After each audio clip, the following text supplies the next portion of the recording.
had time, got it done, watched a little bit of receiver, and You're not done yet? I'm not done yet. No, I made it to the playoffs. You saw? Don't tell me what happens. All right.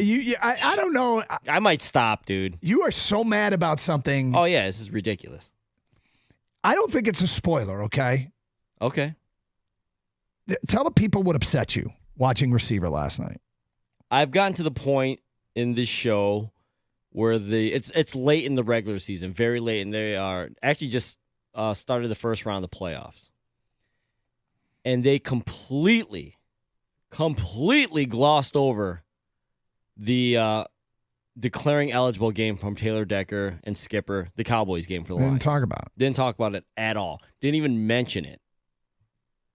And to me, this is a huge problem. And I knew this already going into a lot of these quote-unquote documentaries and all access and behind the scenes, but this just magnified it even more that although we're getting access we didn't have before, they're only showing us what they want to show us. They're editing, they're controlling the narrative, and that's fine.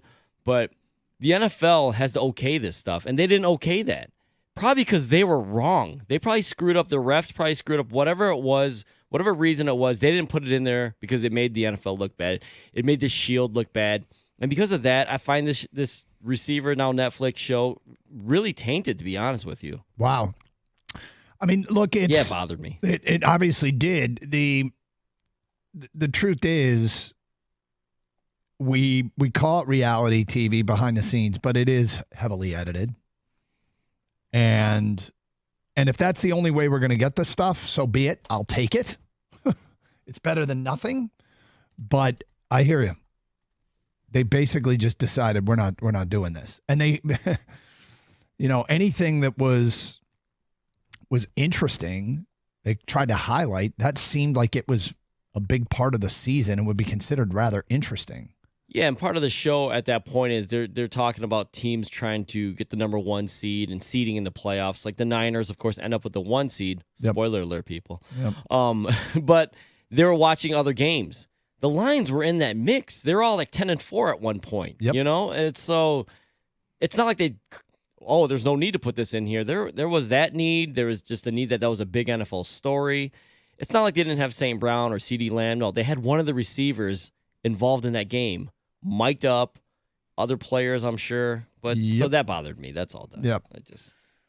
It was a huge part of the season, and it could have cost the Lions the number 1 seed when it was all said and done, and that's not a small deal. That should be the goal this year, should be the number 1 seed in the NFC and play that San Francisco game at Ford Field. And, it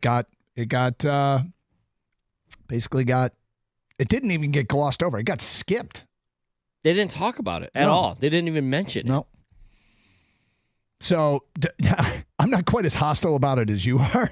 You said the show is now tainted for you, but it's definitely tainted. I mean, like I said, I knew that this was the case with most of these type of shows, but in the moment, it's bothered you. Yeah, it's bothered me. Yeah. It's so glaring. Yep.